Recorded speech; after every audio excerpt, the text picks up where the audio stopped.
Hello everyone and welcome you all to my new YouTube video. तो आज की इस नई यूट्यूब वीडियो में मैं फाइनेंस एक्ट 2021 के थ्रू एक सेक्शन इंसर्ट किया गया था उसके बारे में डिस्कशन करने के लिए आया हुआ हूं, बिकॉज आज की डेट में उस सेक्शन की रेलेवेंस फ्रॉम 1 जनवरी 2022 से बहुत ज़्यादा बढ़ने वाली है, क्योंकि वो 1 जनवरी 2022 से इफ़ेक्टिव होने जा रहा है। तो मेक श्योर करिएगा कि आप इस वीडियो को लास्ट तक ज़रूर देखें ताकि आपको इस सेक्शन के डीप एनालिसिस पता चल सके कि क्या ये सेक्शन बोलना चाह रहा है। तो चलिए रीडिंग स्टार्ट करते हैं इस सेक्शन की। ये 109 ऑफ फाइनेंस एक्ट 2021 है, नोट कर लीजिएगा इसको। ओके, तो पढ़ते हैं। In section 16 of CGST act means, अब ये सेक्शन 16 क्या है? सेक्शन 16 बात करता है हमारे ITC से रिलेटेड, मीन्स जो हम इनपुट टैक्स क्रेडिट क्लेम करते हैं for the taxes which is being paid by us, उसके रिगार्डिंग ये सेक्शन 16 बात करके चलता है। 16 सब सेक्शन 1 ITC से रिलेटेड बात करता है। सेक्शन 16 सब सेक्शन 2 उस ITC को अवेल करने के लिए कंडीशंस जो होती हैं उसके बारे में बात करता है। तो सबसे पहले सेक्शन 16 में सिर्फ एक ही क्लॉज होता था, clause A, but section 109 of finance act 2021 के थ्रू अमेंडमेंट लाई गई सेक्शन 16 में, और उसमें एक क्लॉज इंसर्ट किया गया AA, जिसको आप रीड आउट करेंगे। Section 16 sub section 2 clause AA, उस क्लॉज में क्या बोला गया उसकी अंडरस्टैंडिंग हम लेते हैं। क्या बोलता है ये clause? The details of the invoices और द डेबिट नोट्स, जो भी आप इन्वॉइसेस रेज करते हैं या डेबिट नोट रेज करते हैं, refer to in clause A. Refer to in clause A means 16 subsection 2 के क्लॉज ए में जो रेफर करते हैं हम, has been furnished by the supplier in the statement of outward supply. अब ये स्टेटमेंट ऑफ आउटवर्ड सप्लाई क्या होता है? आपकी GSTR 1, जिसमें आप अपने इन्वॉइसेस और डेबिट नोट्स को फर्निश करते हैं।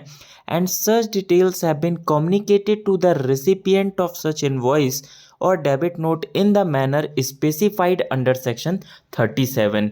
तो ये अब क्या बोलता है, इसकी अंडरस्टैंडिंग ये है कि जो भी इन्वॉइसेस या डेबिट नोट सप्लायर अपने GSTR 1 में नेक्स्ट मंथ के 11 तारीख तक, या अगर क्वार्टरली रिटर्न वाला अगर सप्लायर है तो वो 13 तारीख तक जो भी इन्वॉइसेस और डेबिट नोट्स हैं, अगर रेगुलर टैक्स पेयर है तो नॉर्मल GSTR 1 में, और अगर QRMP वाला है तो IFF के थ्रू वो उसको अपलोड करेगा। अगर वो 11 या 13 तारीख एज द केस में भी तक वो इन्वॉइसेस को अपलोड नहीं करता है, तो जो उस इन्वॉइसेस और डेबिट नोट्स के अगेंस्ट में जो रिसिपिएंट होगा, उसको उस इन्वॉइसेस और डेबिट नोट्स के अगेंस्ट में जो क्रेडिट अवेल करना था, वो क्रेडिट अब वो अवेल नहीं कर पाएगा। तो अभी आप पीछे भी ये सुन के आ रहे थे कि GSTR 2B का कंसेप्ट आ चुका था, बट GSTR 2B को अब इफ़ेक्टिवली इम्प्लीमेंट किया जा रहा है फ्रॉम 1 जनवरी 2022 से। इम्प्लीमेंटेशन इन द सेंस, अब कंप्लीट रेस्पेक्ट में GSTR 2B ही आपके क्रेडिट का क्राइटेरिया बनने वाला है। मींस अब 2A को बेस आप बना ही नहीं सकते। अभी तक एक रूल भी प्रिवेल कर रहा था, रूल 36(4).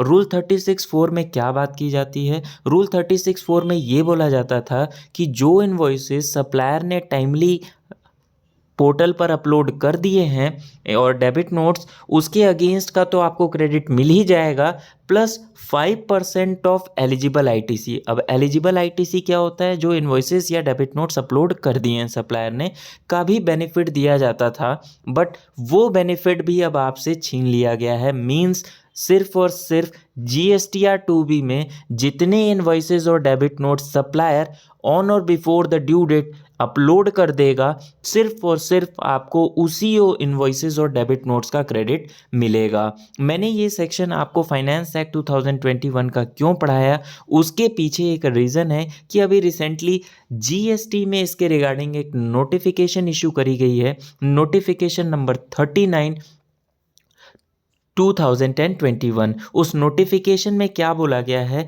आइए हम उस नोटिफिकेशन को भी समझ लेते हैं कि उस नोटिफिकेशन में क्या बोला हुआ है। तो हम एक बार उस नोटिफिकेशन को भी खोल लेते हैं। ये रही वो नोटिफिकेशन, आप देख सकते हैं। इसको 24 सितंबर को रिलीज किया गया है। क्या बोला गया है? In exercise of the powers conferred by clause B of subsection 2 of the section 1 of finance act 2021, जिसको अभी हम रीड कर रहे थे, the central government hereby appoints the first day of January, mark this date, first day of January as the date on which the provisions of section, मैं आपको फिर से दिखा देता हूँ, प्रोविजंस ऑफ सेक्शन 108, 109, 109, आप देख रहे होंगे 109, जो कि आपकी आईटीसी रिलेटेड बात करता है, फाइनेंस एक्ट 2021 का। 109 ऑफ सीजीएसटी नहीं, 109 ऑफ फाइनेंस एक्ट।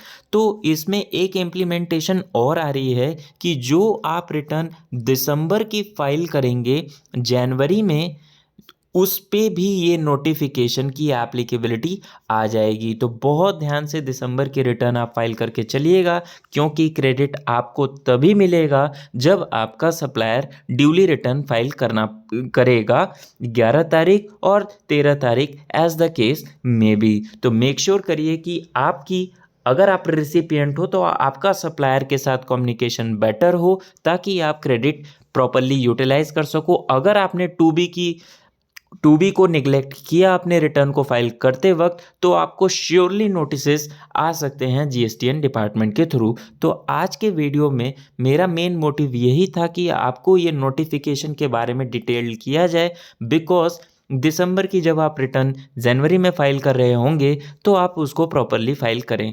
ओके, मिलते हैं अपने नेक्स्ट वीडियो में इसी तरीके के रिलेवेंट अपडेट्स, नोटिफाइड सेक्शंस या किसी नए नोटिफिकेशन सर्कुलर के साथ। अभी के लिए फ़िलहाल बाय बाय।